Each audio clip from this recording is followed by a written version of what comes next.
Hi, my name's Mandy and welcome to my YouTube channel, Pickety Stitch Life is So Creative.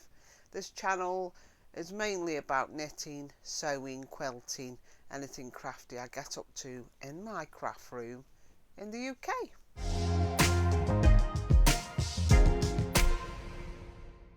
So I'd like to start off with one of my finished objects, which is a knitted pair of socks for my partner.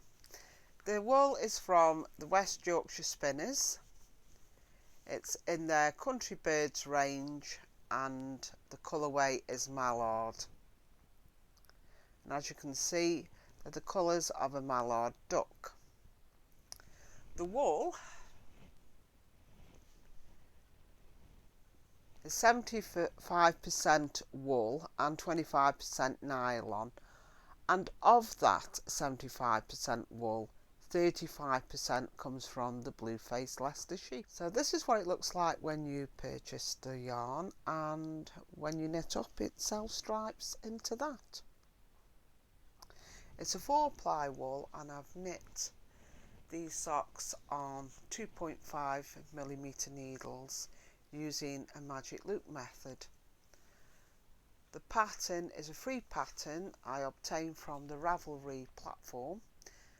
It's called the Vanilla Sock by Nurturing Fibres. However, I have altered the pattern slightly to incorporate a fleegle heel. I have knit an afterthought Neil has directed on the pattern. However, I prefer a fleegle heel. It's easier for me to knit, and there is some really good instruction from a YouTube channel called Knit Freedom, which I'll put a link in down below so that you can click on that and see how she knits up the fleegle heel on a magic loop system. So I think that's it. I don't think I need to tell you anything else. Yep, that's it. You can machine wash these apparently, according to the West Yorkshire Spinners website, on a 30-degree wash. However, I tend to hand wash socks and then just let them dry flat. I also have a 2.2 rib with a stretchy bind off because obviously you don't want your socks to constrict. The wool comes in 100 grams and I've got quite a bit left. However, I save this back for darning because no matter how much nagging I give my partner about not wearing his slippers in the house, he does tend to get holes in his socks. So yeah, I need to keep this back for darning. I can't use it for incorporating a blanket or anything. Not just yet anyhow. So there we go, one pair of finished socks. My next make I want to talk about is sewing related. It's from the Simplicity 8019 pattern, which has decided to blow out for some reason. There we go. And I did view C, which is the brown skirt. I'll show you a line drawing. So as you can see, it flares out. It's got 70s style sort of inspired, and it's saying vintage, which is making me feel very old because I'd be a teenager in the 70s. So this is the fabric I have used. I've purchased this from Stichy Bee. It's like a cotton, I don't know whether it's a poplin or a lawn, but it's very nice. It's drapey. It was lovely to sew with, and I think this range she called Flying Ducks. So we're quite a duck theme this month. The buttons are from my mum's stash. So there are quite a few buttonholes, but yeah, a trusty machine managed it, and very pleased.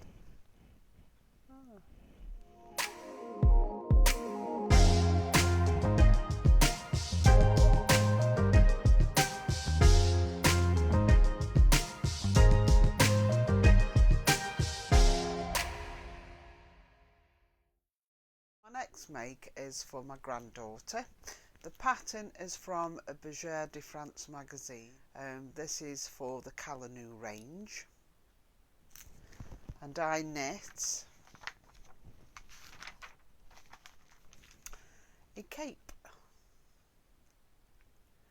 I didn't choose to knit this one, my daughter chose. Oh, what a labour of love this has turned out to be.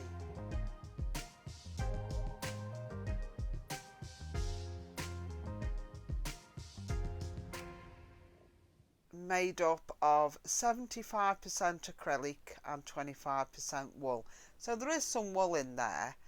I find acrylic's better for children because, you know, you need to be able to machine wash clothes.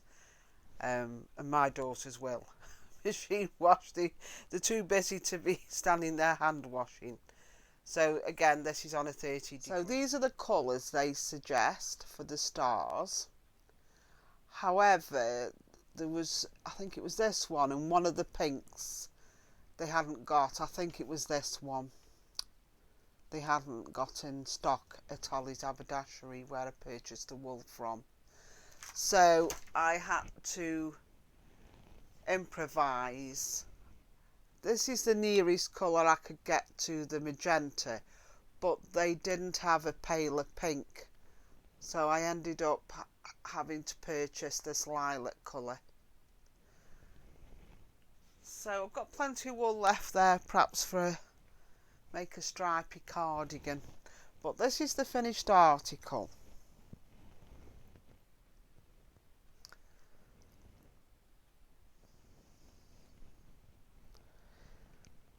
I'm taking it off screen there.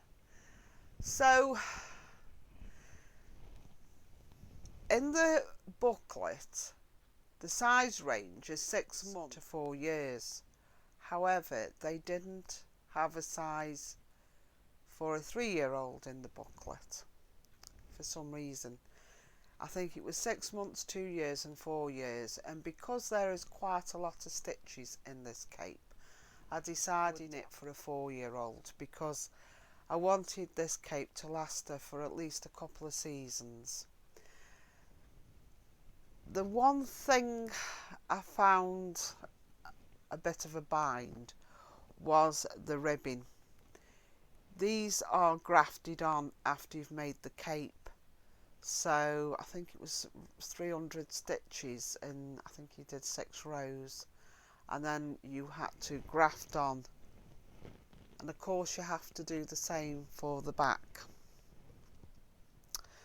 The other thing is that it was tending to curl up at the edge. So even when I grafted on, it was still slightly curling. So I actually blocked this and quite aggressively actually to make sure to help prevent the curling. The buttons I purchased from Hobby Lobby when I was on holiday in Florida.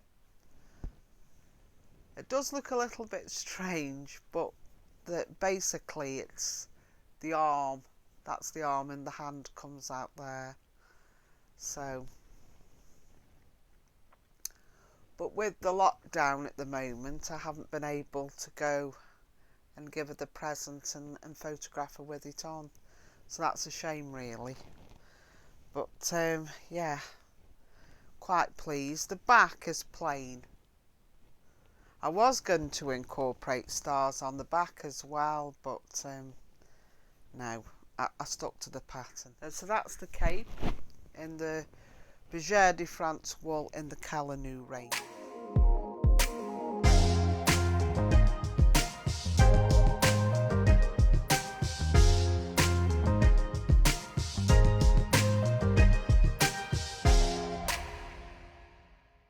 Finished project is actually a shawl.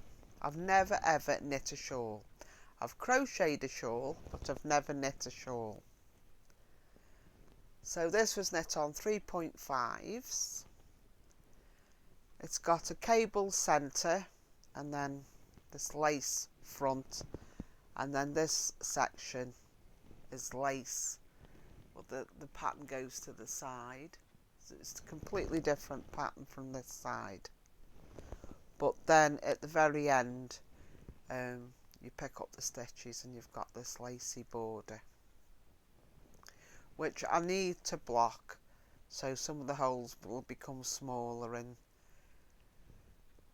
the edges will become more pointed. Colour, if I bring it up close, you can see the colour better, is called Watermelon Sorbet.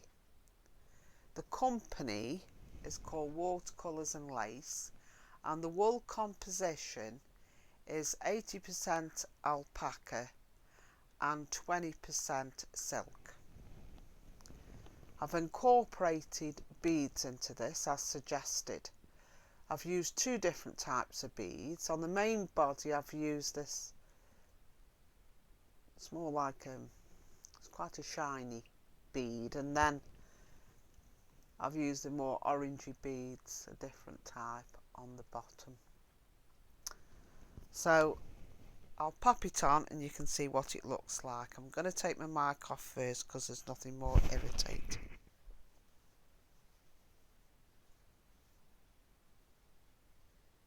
So there we go. Yeah. I think my partner thinks I'm going to wear it like a granny, but it's quite lightweight. Yeah.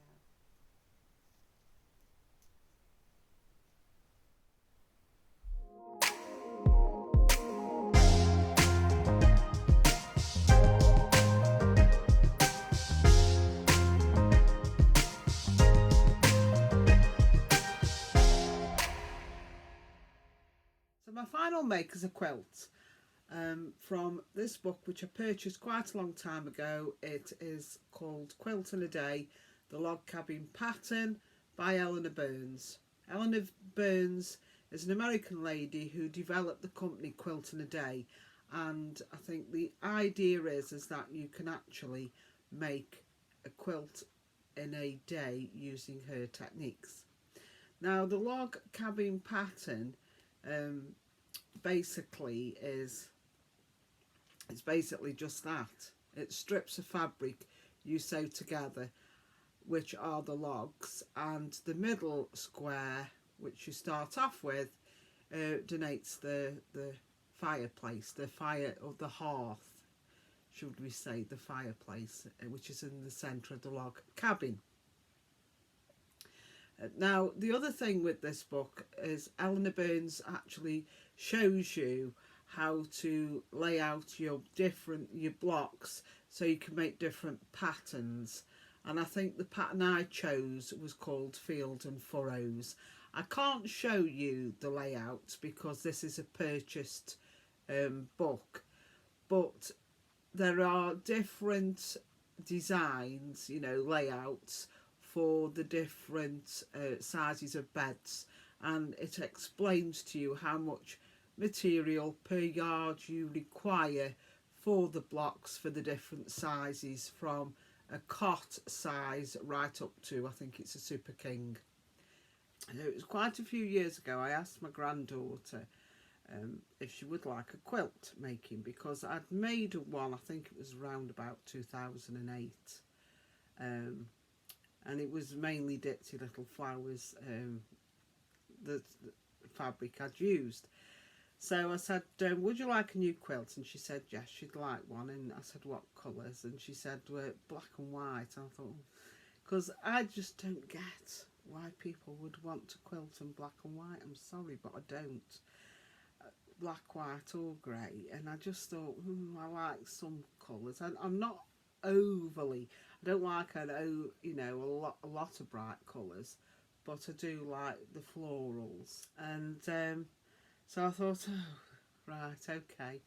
So I went along to a quilt shop in Sarasota in the Bay of Vista area called Alma Sue's, and I believe that's where the Amish or Mennonite communities live, and I believe it's a holiday destination also for those communities. So I like going into Alma Sue's because you see the ladies there, and they're all hand quilting, and they're, I've watched them and they've shown me how they've hand quilted, and it's lovely, it really is. So I'd gone into Alma Sue's and they cut up, they had a look at this book, and I told them what size I wanted to make, and they actually cut all the different fabrics up, and they put yellow post-it notes on and saying this is the first light, so that'll be that one, this is the second light, and this is the third light, and they pinned the post-it notes onto the different fabrics, and yeah, they were really helpful. But when I got back, I mean, obviously I'd got some other projects on, and when it come to making the quilt, I said to my granddaughter, I said, do you still want me to make you that quilt, and you know, that black and white quilt? And it was like, no, I've gone off black and white. And I thought, oh. So it's languished in one of my wicker baskets, this fabric has, for a very long time. I think it was last year, a couple of years ago, my daughter moved house. She bought a house, a 3-storey one. It's quite an old house, and my granddaughter's got the run of the bedroom up in the top, so it's quite a big room, and she's had it all done out. And when I went to see it, she'd had a grey carpet, and there seemed to be a lot of black and white accessorising going on. So I said, oh, we're back into black and white, are we? I said, I think I'll make you that quilt. So that's what I've done. And you know, the post-it notes were still on from the ladies in Alma Sued, pinned them on for me. And that was a great help, because I would never have remembered. So when it was telling me what to cut out for my first light, I could just select that fabric with no problem whatsoever. So yeah, thank you to Alma Sue's. So this is the quilt. I do apologise if I knock my mic. I'm trying not to.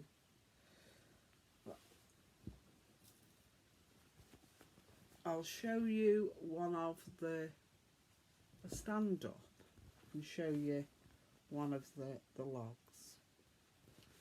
So let's get that straight. So instead of using red fabric for the fireplace, the square in the centre, I've used a pink fabric which I already had. And then that side is the lights, and then we've got the darks. I am going to put this on the bed in a moment so you can see it in all its glory. I have quilted it with a zigzag stitch.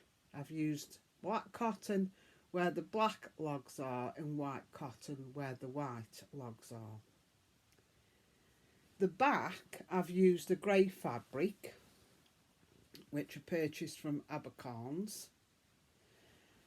And the thing is with quilting, when you quilt, you always have fabrics left over. And I end up thinking, oh, that's quite a big piece of fabric, and I'll save that, and I'll make a project bag with it, or I'll do this with it. And you don't end up doing anything with it. So what you end up with is a huge, and I mean a huge, fabric stash, which I have got. So what I decided to do was to make a scrappy back, what they call a scrappy back, using the leftover fabrics. So I will show more in detail, but this just gives you an idea. So that's the back of the quilt. I think I would do that again, because I was quite anxious, because when I laid the back out on my dining room table and then I put the batting on and then the top piece, I was worried in case the back moved and it ended up coming out, should I say, not straight. So yeah, when you use one piece of backing, that's a little bit easier. I have put a quilt label in, because most people, and especially in America, what they do is they name their quilt. Or, there's bits on this, they name the quilt, or they'll put a quilt label in there. And this one, I've used my embroidery machine, and I've just put a quilt for Abigail, and she calls me Nana Mandy, and I've put the date of completion. And then I actually hand sewed the binding on which I enjoy doing that. So you machine stitch the binding on, and then onto the back I hand sew it.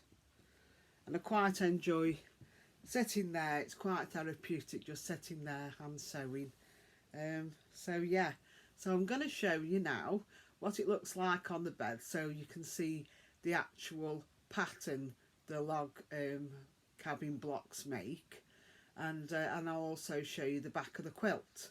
So very pleased with this make, and I couldn't wait to give it to, but of course the lockdown came, so what I'm thinking of doing is maybe just rolling it up, putting a ribbon round it, and popping some stuff in a box for them and just leaving it at the gate. I'll ring them first, let them know it's been dropped off. Gosh. But I would have liked to have seen her face, and yeah, that would have been nice. But I have tried to show her on, you know, when we've had FaceTime, and she looks quite happy with it. So, but it would have, you know, it's not quite the same, is it? But anyhow, I'm going to show you now on what it looks like.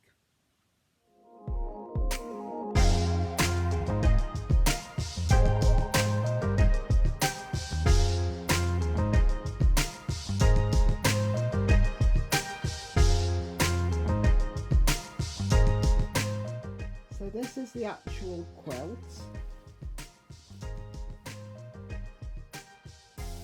With most quilts, you can put a border on. I decided I would just put the 2 borders on this. And this is, like I say, the field and furrows design. So all the darks are coming down, as you can see, down the quilt.